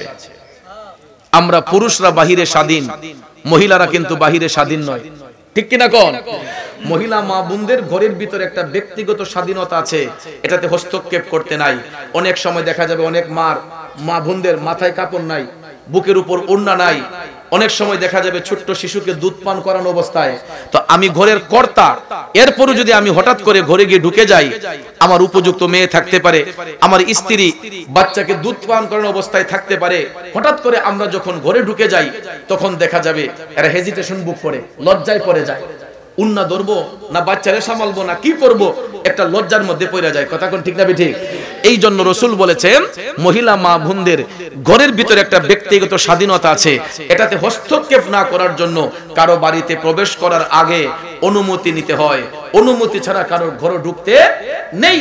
এটা আপনার নিজের বাড়ি হোক, বন্ধুর বাড়ি, শ্বশুর বাড়ি তো পরে, নিজের বাড়িতে ঢুকলেও আগে গলা বাহির থেকে গলা কাশি দিবেন বা সালাম দিবেন, দেওয়ার পরে ভিতরের মানুষগুলোকে অ্যালার্ট করে সতর্ক করে আমরা ঘরে ঢুকতে হবে। আমি কি কথা বুঝাতে পেরেছি? বন্ধুরা আমার, বাবাজিরা, হযরতে উমর তিনি ডাক দিয়ে বললেন, মা আপনি অনুমতি দিলে আমি আপনার ঘরে একটু ঢুকতে চাই। ভদ্র মহিলা মনে করেছে চুর ডাকাত, কই বাবারে আমি অসহায় মানুষ, আমার ঘরে কিছু নাই, আমার বাচ্চাগুলা খাবারের কারণে এরা কষ্টে ঘুমাই আছে, বাবা আমি ঘরের মধ্যে কিছু নাই। তখন হযরত উমর বুঝতে পারলেন, তখন তিনি বললেন, মা আমি কোনো চোর ডাকাত নয়, আমি ওই রাস্তা দিয়ে যাওয়ার সময় আপনার বাচ্চাদের কান্নার শব্দ শুনে আমার একটু মায়া হইছে, আপনি অনুমতি দিলে আমি একটু ঘরে ঢুকবো। একবার, দুইবার, 3 বার বলার পরে ভদ্র মহিলা অনুমতি দিল। অনুমতি পাওয়ার পরে হযরত উমর রাদিয়াল্লাহু তাআলা আনহু ঘরের মধ্যে প্রবেশ করেন। ভদ্র মহিলা ভিতর রুমে তিনি সালাম দিলেন। সালাম দেওয়ার পরে ওই ভদ্র মহিলা সালামের জবাব দেওয়ার পরে হযরত উমর পরিচয়টা গোপন রাইখা বলতেছেন, মাগো আপনার সন্তানগুলা কেন কান্না করতেছে? কয় খাবারের জন্য। তো খাবার নাই? আর কইেন না হুজুর, আমার শরীরটা অসুস্থ, এই জন্য আমি প্রতিদিন কাঠ কুড়াইয়া কাঠ বিক্রি করে আমার বাচ্চাদেরকে খাবার খাওয়াই। আজকে আমার ঘরে কিছু ছিল না, এই জন্য বাচ্চাগুলাকে তৈরি করে দিতে পারি নাই। তখন হযরত উমর বললেন যে মদিনার রাষ্ট্রনায়ক হযরতে উমর কি আপনার ঘরে কোনো নজরদারি করেন নাই? তখন মহিলা একটু রাগ হয়ে গেছে, কই এই লোকের কথা আর কইেন না। অথচ তিনি হযরত উমর ঘরের মধ্যে, ভদ্র মহিলা কই এই লোকের কথা আর কইেন না। উনার মতো রাষ্ট্রনায়ক মদিনাতে না থাকাই ভালো ছিল। হযরতে উমর তারপরও পরিচয়টা না দিয়ে টপ টপ করে চোখের পানি ছেড়ে কান্না করতেছে, মা আপনি অনুমতি দিলে আমি আপনার ঘরের মধ্যে একটু খাবার এনে দিতে চাই। মহিলা কয়, বাবা আপনি কেন আমার প্রতি এত দরদ দেখাইবেন? মদিনার রাষ্ট্রনায়ক উমরই কোনো কিছু করে না, আপনি আমার ঘরে কয়দিন খাবার দিবেন? হযরত উমর পরিচয় গোপন রেখে বলতেছেন, মা আমাকে ফিরিয়ে দিয়েন না, আপনি অনুমতি দিলে আমি কিছু খাবার নিয়ে আসি, আমি আবার আসবো, দরজাটা খুলবেন তো? তখন একবার দুইবার তিনবার বলার পরে মহিলা বলতেছে, ঠিক আছে আপনি নিয়ে আসেন। হযরত উমর মদিনার রাষ্ট্রনায়ক, একটা দৌড় দিয়ে তিনি চলে গেলেন বাইতুল মালে, খাদ্য গুদাম যেখানে খাদ্য স্টক থাকে, তিনি বাইতুল মালে গেলেন, যাই একটা আটার বস্তায় ধরলেন। ওনার সেক্রেটারি বলছিল যে হুজুর আমার মাথায় দেন। হযরত ওমর বললেন, নো, ইম্পসিবল, এটা হতেই পারে না, অন্যায় করেছি আমি আর সাজা ভোগ করবা তুমি, এটা হইতে পারে না, আমার মাথায় উঠিয়ে দাও। মদিনার রাষ্ট্রনায়ক হযরত উমর বাইতুল মাল থেকে আটার বস্তাটা টান দিয়া নিজের মাথার মধ্যে নিলেন। দেখো বন্ধু, রাষ্ট্রনায়ক কারে কয়, মদিনার সরকার কারে কয়? হযরত উমর আটার বস্তাটা নিজের মাথার মধ্যে নিয়া হাইটা হাইটা হাইটা আবার চলে গেলেন ওই ভদ্র মহিলার বাড়ির মধ্যে। ডাইকা বলতেছেন, মাগো আমি সেই আগের লোকটাই, একটু অনুমতি দিলে আমি ঘরে ঢুকতে চাই। ভদ্র মহিলা কয়, ঠিক আছে ঢুকেন। হযরতে ওমর ঘরের মধ্যে প্রবেশ করলেন। প্রবেশ করার পরে আটার বস্তাটা মাথা থেকে লামাইলেন। ভদ্র মহিলা ভাবলো আসলে তো লোকটা মহৎ, তখনও জানে না তিনি যে হযরতে ওমর, তখন তিনি পরিচয়টা গোপনই রেখেছেন। হযরতে ওমর ডাক দিয়া কয়, মা আপনি অনুমতি দিলে আমি আপনার রান্নার ঘরে একটু ঢুকতে চাই। এখন তো ভদ্র মহিলার আস্থা জেগেছে, কই বাবা আপনার যা খুশি তাই করেন, আমার কোনো বাধা নাই। তখন ভদ্র মহিলা পাশের রুমে অপেক্ষা করছেন। হযরতে উমর উনি চলে গেলেন কিচেন রুমে, রান্নার ঘরে যাইয়া দেখতেছেন একটা ডেকচির মধ্যে গরম পানি, এটা বলক উঠতেছে পানির মধ্যে। তখন তিনি এটা দেখে টপ টপ করে চোখের পানি ছাইরা কান্না করতেছেন, আহারে গরিব মানুষগুলা আজকে আমার জন্য এরা খাবারের কষ্ট করলো। সঙ্গে সঙ্গে আটার বস্তার মুখ খুলে হযরত উমর এখান থেকে কিছু আটা এই গরম পানিতে ঢেলে কাইটারে সুন্দর করে গুলাই কইরা হযরত উমর মদিনার রাষ্ট্রনায়ক নিজের হাতে তিনি রুটি বানাইলেন। হযরত উমর নিজের হাতে অনেক গোলা রুটি বানাইলেন। রুটিগুলাকে আবার সুন্দর করে তিনি ভাইজা নিলেন। বন্ধুরা আমার, বাবাজিরা, তারপরে হযরত উমর পকেট থেকে একটা মধুর বোতল বার করলেন। একটা মধুর বোতল বের করে হযরত উমর রুটিগুলাকে সুন্দর করে ভাইজা তিনটা বাচ্চাকে ঘুম থেকে জাগাইলেন। ঘুম থেকে জাগানোর পরে ওই বাচ্চাগুলাকে হযরত উমর নিজের কোলের মধ্যে বসাইয়া গো এই রুটির মধ্যে মধু মিশ্রিত কইরা হযরত উমর বাবা যেই রকম সন্তানদেরকে মায়া কইরা মোহব্বত কইরা মুখে খাবার তুলে দেয়, এই রকম ভাবে বাবার স্নেহ মমতা দিয়া মদিনার রাষ্ট্রনায়ক হযরত উমর নিজের কোলের মধ্যে তিনটা বাচ্চারে বসাইয়া মধু মিশ্রিত করে রুটিগুলা খাওয়াইয়া বাচ্চাগুলা যখন পেট ভরে খাইলো, এদের তৃপ্তি যখন হইল, বন্ধুরা আমার, বাবাজিরা, হযরত উমর বাচ্চাদের মুখে হাসি দেখলেন। দেখার পরে এবার মারে ডাক দিলেন, মাগো মা আপনিও তো নিজেও ক্ষুধার্ত, এখান থেকে কিছু রুটি আপনিও খেয়ে নেন। ভদ্র মহিলা নিজেও ক্ষুধার্ত, মধু মিশ্রিত করে কিছু রুটি ওই ভদ্র মহিলাও খাইলেন। সবার যখন পেটের ক্ষুধা নিবারণ হলো, এবার হযরত উমর ডাক দিয়া কয়, মা আপনার ঘরে আর কোনো খাবারের কষ্ট আছে? কয় না, আর তো কোনো কষ্ট নাই। কয় হযরত উমর তখনও পরিচয় দিচ্ছেন না, তিনি বলতেছেন, মাগো এখানে অনেকগুলা আটা আছে, আপনি আরো অনেক দিন এটা দিয়ে রুটি বানিয়ে খাইতে পারবেন, এখন তো আর কোনো কষ্ট নাই। ভদ্র মহিলা কয় না। তখন হযরত উমর বললেন, মা আমি যদি একটা অনুরোধ করি আপনি কি আমার অনুরোধ রাখবেন? কয় কি সেটা? তখন হযরত উমর নিজের পরিচয়টা গোপন বলতেছেন, মা এখন যেহেতু তোমার ঘরে আর খাবারের কোনো কষ্ট নাই, তোমার ঘরে খাবারের যত আর কোনো কষ্ট নাই, তাহলে তো তোমার আর কোনো দুঃখ বেদনা ঘরের মধ্যে নাই, তাইলে তুমি একটা কাজ করো, তুমি হযরত উমর রে মাফ করে দাও। সুবহানাল্লাহ কন্যা, যে মা এখন যেহেতু তোমার ঘরে খাবার আছে আর তো সমস্যা নাই, তাইলে তুমি এই এর বিনিময়ে হযরত উমর রে তুমি মাফ করে দাও। তখন ভদ্র মহিলা কই, বলেন কি, খাবার দিলেন আপনি, আমি উমর রে মাফ করতাম দু, উমরের জন্য আপনার তো দরদ কেন? তখন হযরত উমর তখনও পরিচয় দিচ্ছেন না, তখন বলতেছে, মা একজন রাষ্ট্রনায়ক রাষ্ট্র পরিচালনা করতে গিয়া এরকম কিছু ভুল ত্রুটি থাকতেই পারে, যদি তিনি জানা সত্ত্বেও তোমার ঘরে খাবার না দিতেন তাইলে তুমি অভিযোগ করতে পারতা। এখন যেহেতু তোমার ঘরে খাবার আছে আর তো অভিযোগ রাইখা লাভ নাই, তুমি ক্ষমা করো। তখন ভদ্র মহিলা কয়, আমি এক শর্তে ক্ষমা করতে পারবো। তিনি বললেন, কি শর্ত? কয়, আপনার মতো লোক যদি মদিনার রাষ্ট্রনায়ক হয়, আপনার মতো লোক যদি মদিনার রাষ্ট্রনায়ক হয়, তাইলে এই শর্তে আমি উমর রে মাফ করব। এই কথা শোনার পরে হযরতে উমর আস্তে করে মুখের কাপড়টা সরাইয়া বলতেছেন, মাগো মা,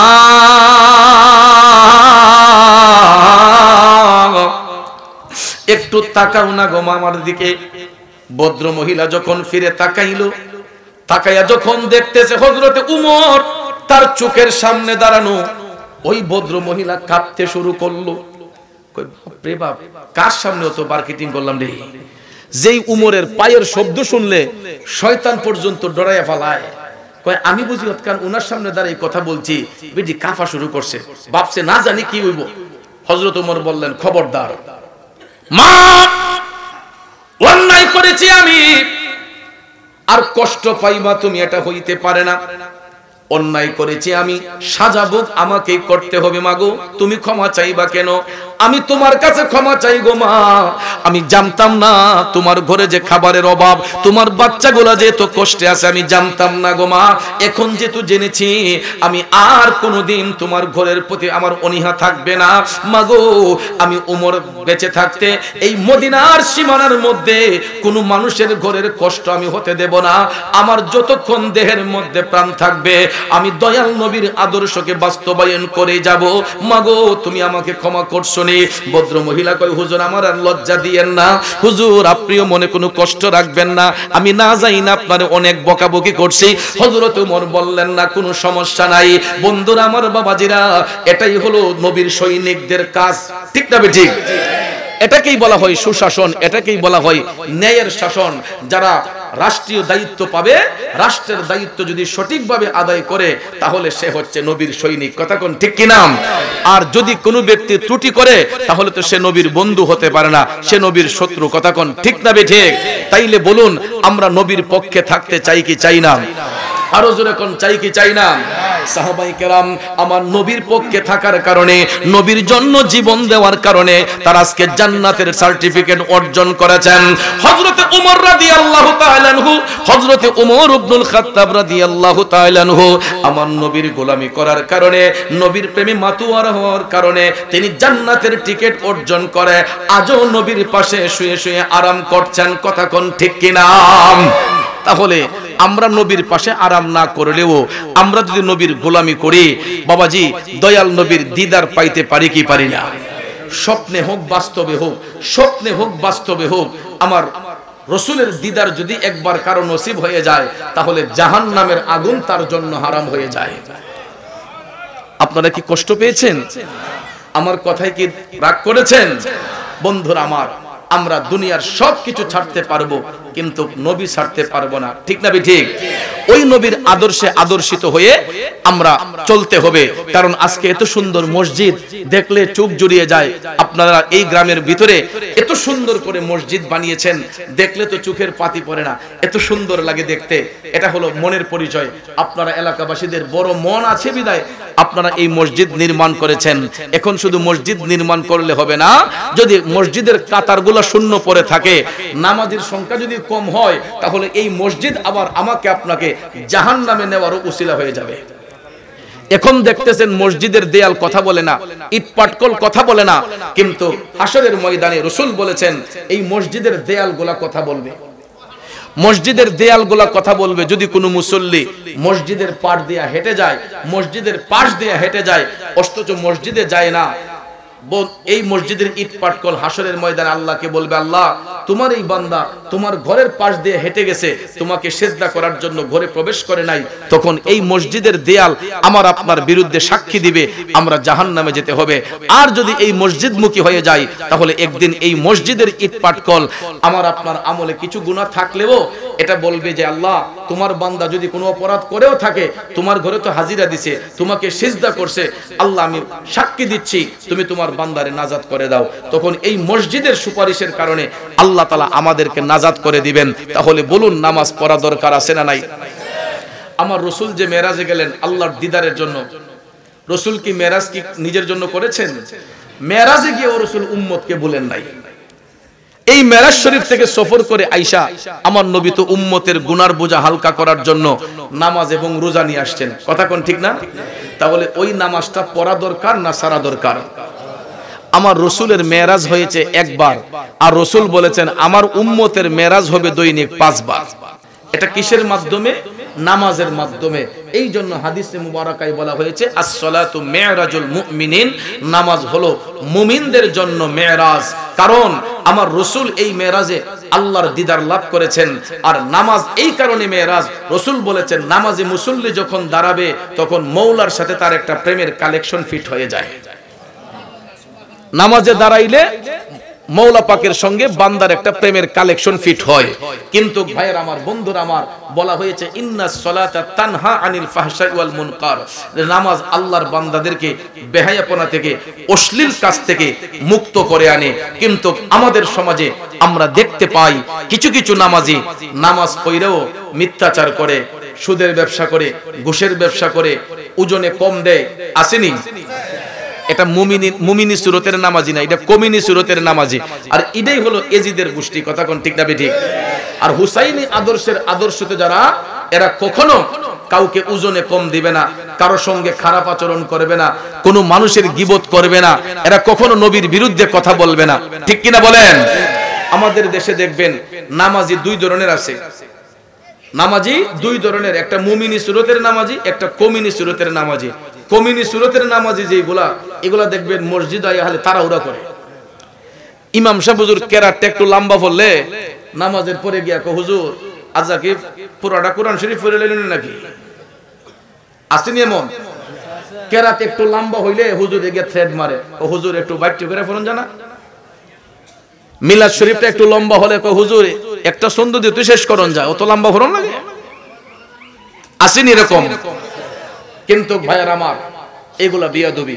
কারণ নামাজের মধ্যে দাঁড়াইয়া যতক্ষণ কেরাত পাঠ করা হয়, ইমাম সাহেব হুজুর বুঝবেন কোখানে লম্বা হবে, কোন জায়গায় বাড়তি হইব, কোন সূরা লম্বা পড়া যাবে, কোন সূরা বাড়তি হবে, এটা ইমাম সাহেবের দায়িত্ব। আমরা যখন ইক্তেদায়িত বিহাদাল ইমাম বলে ফেলবো, তাহলে মনে রাখতে হবে ইমামের কেরাতই হলো মুক্তাদির কেরাত।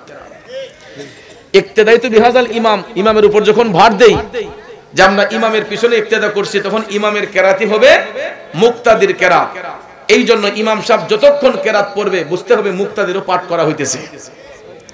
এই জন্য ভাইয়ার আমার, নামাজের কেরাত লম্বা হোক বাড়তে হোক, এই বিষয়ে হুজুরকে কোনো থ্রেট করা যাবে না। আর কখনো নামাজ ছাড়া যাবে না। আল্লাহর ঘরে আইসা আল্লাহকে সেজদা করব, 5 ওয়াক্ত নামাজ পড়ব, হালাল রিজিক খাবো, হারাম ব্যবসায় কখনো আমরা যাব না, ঠিক আছে ইনশাআল্লাহ? এরকম ভাবে যদি জীবন গড়তে পারেন, তাহলে দেখবেন আমাদের ভবিষ্যৎটা সুন্দর হবে, আমাদের ভবিষ্যৎ সুন্দর হবে। কিন্তু বর্তমানে আরো কিছু কিছু নামাজি দেখবেন এলাকার মধ্যে সে ফিতনা ছড়াইতে চায়। এরা আমাদের দেশে এসে দেখবেন সৌদি আরব কিছু ঘোরাঘুরি করে, মিডল ইস্টে ঘোরাঘুরি কইরা এরা আয়া ওই সৌদি আরবের শাসন আমরা দেশে কায়েম করতে চায়, কথা কোন ঠিক না বেঠিক? দেখবেন 4 কোনা 60 জন দাঁড়াইবো, ইমাম সাহেব হুজুর যখন আমিন কইব, তাই না জোরে ওলা দোয়ালিন কইব, তাই না জোরে আমিন, 2 পাও দেখেন সরাইতে সরাইতে এটার তলে দাম মনে হয় বেরেশ গেল, কইতা তো না। আসেনি এমন সরাই না ফাটি? ফাউরে সরাইতে সরাইতে দেখবেন এই মহিলারা যেমনি নিয়ত বাঁধে এমনি এইভাবে হার হয় নামাজও। আসেনি? এটি লোক দেখানো ইবাদতকারী, এটা ফিতনা করার জন্য আসছে। বন্ধুরা আমার, বাবাজিরা আমার, এগুলা ইহুদি খ্রিস্টানদের এজেন্ট। এরা হয়তো নিজেরও জানে না কার বশিটা করতেছে, কার ঠেলায় করতেছে, এরা নিজেরও জানে না। কিন্তু সূরা আল মায়েদায় 51 নম্বর আয়াতে আল্লাহ তাআলা স্পষ্ট ঈমানদারদেরকে বলেছেন যে তোমরা কখনো ইহুদি খ্রিস্টানদেরকে তোমাদের বন্ধু রূপে গ্রহণ করো না। এরা নিজেরা নিজেদের বন্ধু হয়, এরা কখনো মুমিনের বন্ধু নয়। আর যারা এদেরকে বন্ধু বানাবে তোমরা ধরে নিও এরা তাদেরই অন্তর্ভুক্ত। এই জন্য ভাইয়েরা আমার, ওই এরকম সরান্না ফাটিয়েছে না, ইতা একজনে ঈদকে ওয়াজ করতেছে, ভাই সাহেব কইতাছে কয় ফজরের নামাজের পরে যে আমরা সূরা হাসর পড়ি, ফজরের নামাজের পরে যে সূরা হাশরের 3 আয়াত আমরা পড়ি না, হুয়াল্লাহুল্লাযী লা ইলাহা ইল্লা হুয়া আলিমুল গায়বি ওয়াশ শাহাদাতি হুয়ার রহমানুর রহিম, হুয়াল্লাহুল্লাযী লা ইলাহা ইল্লা হু আল মালিকুল কুদ্দুসুস সালামুল মুমিনুল মুহাইমিনুল আজিজুল জব্বারুল মুতাকাব্বির সুবহানাল্লাহি আম্মা ইউশরিকুন, হুয়াল্লাহুল খালিকুল বারিউল মুসাউবিরু লাহুল আসমাউল হুসনা ইউসাব্বিহু লাহু মা ফিস সামাওয়াতি ওয়াল আরদ ওয়া হুয়াল আজিজুল হাকীম। এই সূরা হাশরের 3 আয়াত রাসূল ফজিলতে বলেছেন যে যদি কোনো মুসল্লি ফজরের নামাজের পরে সূরা হাশরের 3 আয়াত পাঠ করে রিজিকের তাল্লাশে বের হয়, মাগরিবের আগ মুহূর্ত পর্যন্ত আল্লাহর রহমতের ফেরেশতা ওই ব্যক্তির জন্য আল্লাহর কাছে জিকির করতে থাকে। আবার মাগরিবের পরে এশারের আগ, মাগরিবের পরে যারা সূরা হাশর পড়বে এশারের আগ পর্যন্ত রহমতের ফেরেশতারা আল্লাহর দরবারে তার পক্ষ থেকে জিকির করবে। এশারের নামাজের পরে আবার যারা সূরা হাশর পড়বে ওই ব্যক্তি যতক্ষণ ঘুমে থাকবে ফজরের আগ মুহূর্ত পর্যন্ত রহমতের ফেরেশতারা তার শিয়রে দাঁড়াইয়া আল্লাহর দরবারে জিকির করবে। ওই সরান্না ফাটি শায়েখে বলতেছে কয় ফজরের নামাজের পরে সূরা হাশর পড়া বেদাত। আচ্ছা, কোরআন শরীফ পড়া বলে বেদাত, এটা কি? তো কোরআন শরীফের সূরা হাশর পড়া বলে বেদাত, এরপরে কয় ফালাক পড়া যাবে, নাস পড়া যাবে, কিন্তু এই সূরা হাশর পড়া যাবে না। তাহলে এই সমস্ত বিয়াদবিমূলক কথা যদি কেউ বলে আমাদের ঈমান আকীদাকে নষ্ট করতে চায়, আপনি বলুন আমরা কি তাদেরকে অনুসরণ করতে পারি? আমরা অনুসরণ করব কিতাবুল্লাহ, সুন্নতে রাসূলুল্লাহ, সত্য কোরআন এবং আমার নবীর সুন্নাহকে অনুসরণ করে কোরআন সুন্নাহ ভিত্তিক আমরা আমাদের জীবন পরিচালনা করব। তাইলে দেখবেন আমাদের পারিবারিক শান্তি আসবে, আমাদের মহল্লায় শান্তি আসবে, আমাদের দেশে শান্তি আসবে। কথা কোন ঠিক কিনা? এই জন্য যারা এই সমস্ত কাজ করেন ভাই, আমি আল্লাহর হস্তে বলবো আপনারা তো আমাদের শত্রু না, আপনারা আমাদের এই দেশের সন্তান, আমাদেরই ভাই, কিন্তু ইহুদি খ্রিস্টানদের এজেন্ট আমাদের বাংলাদেশে কায়েম করতে চাইবেন না। আমাদের বাংলাদেশ সুফিজমের দেশ, এই দেশের মানুষ আল্লাহর ওলিদের মাধ্যমে আমরা ইসলাম পেয়েছি। এই দেশের মানুষ শান্তিপ্রিয় মানুষ, আমাদের মধ্যে এখনো শালীনতা আছে, ভদ্রতা আছে, মান সম্মান আদব কায়দা আছে। কথা কোন ঠিক না ঠিক? আমরা এখনো এই দেশের মানুষ ছোটরা বড়দেরকে সম্মান দিতে জানি, বড়রা ছোটদেরকে স্নেহ করতে জানি। আমাদের এই শান্তিপ্রিয় মুসলমানদেরকে ফিতনার মধ্যে ফালাইয়া অশান্তির আগুনে আপনারা জ্বালায়েন না, কারণ এই দেশ কোনো বাপদাদার দেশ নয়, এটা বাবা শাহজালালের দেশ, এটা ওলি আল্লাহর দেশ। এই দেশের মধ্যে কেউ যদি কোনো অরাজকতা সৃষ্টি করতে চায়, ইসলামের মধ্যে ফাটল ধরাতে চায়, তাহলে বাংলাদেশের সুফিবাদী মুসলমানরা এদেরকে ছাড় দিবে না। আমরা ওলি আল্লাহর প্রেমে বিশ্বাসী, আমরা দয়াল নবীকে ভালোবাসি, আমরা আল্লাহর ইবাদত করি। কথা কোন ঠিক কিনা? আমরা কোনো মাজারে গিয়ে সিজদা করি না, এটার বিরুদ্ধে আমরা যদি কেউ মাজারে গিয়ে সিজদা করে আমরা তাদেরকে অ্যাকসেপ্ট করি না, এটা আমাদের কাছে নট অ্যালাউ। কারণ মাজার হচ্ছে জিয়ারতের স্থান, মসজিদ হলো ইবাদতের স্থান। মাজার হলো জিয়ারতের জায়গা, মসজিদ হলো সিজদার জায়গা। আমরা নাক কপাল জমিনে লাগাইবো শুধুমাত্র আল্লাহর জন্য। কার জন্য? নাক কপাল জমিনে লাগাবো শুধু আল্লাহর জন্য। আর আমরা জিয়ারত করব, ওলি আল্লাহর মাজারে গিয়ে জিয়ারত করব, মা বাবার কবর জিয়ারত করব।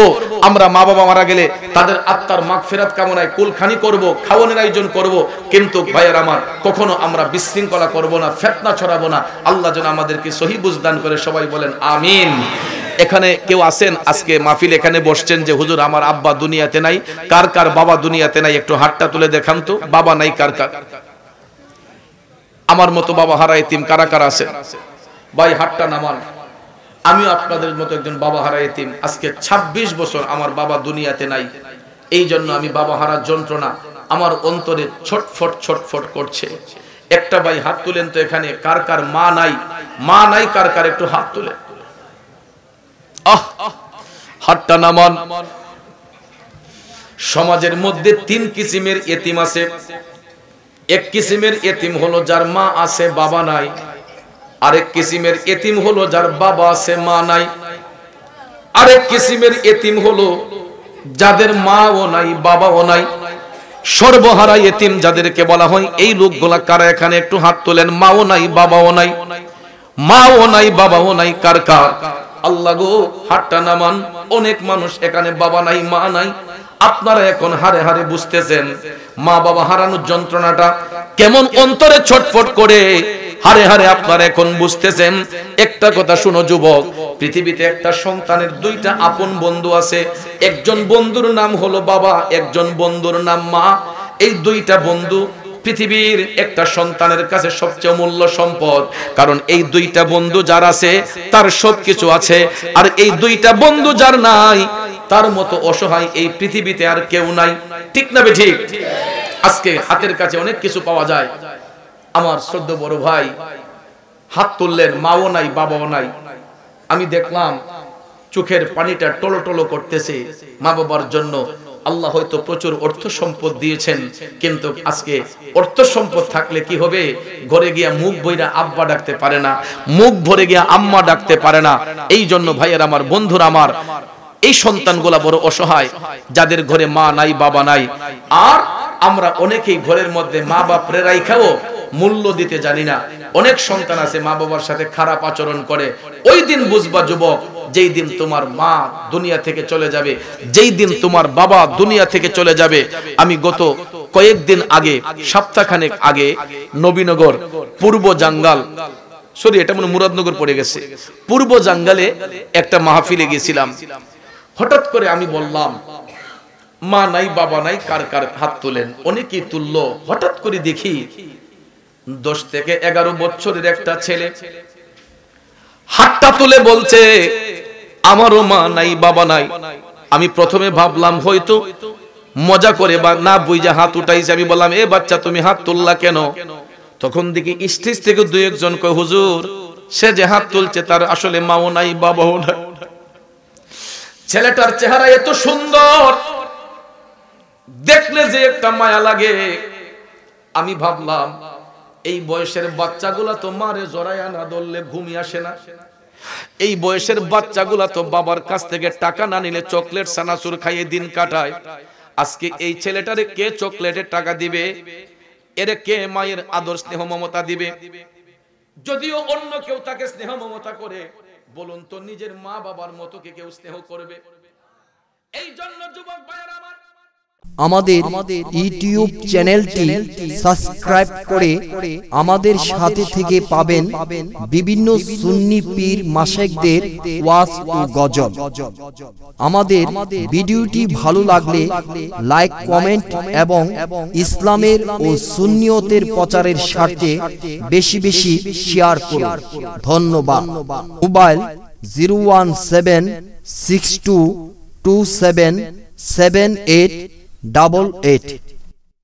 এছাড়াও আমাদের এখানে ওয়াজ মাহফিল, বিয়ে, গায়ে হলুদ, সেমিনার, যে কোনো অনুষ্ঠানে স্টেজ সাজানো সহ যে কোনো অনুষ্ঠানের ভিডিও কাজ করা হয়।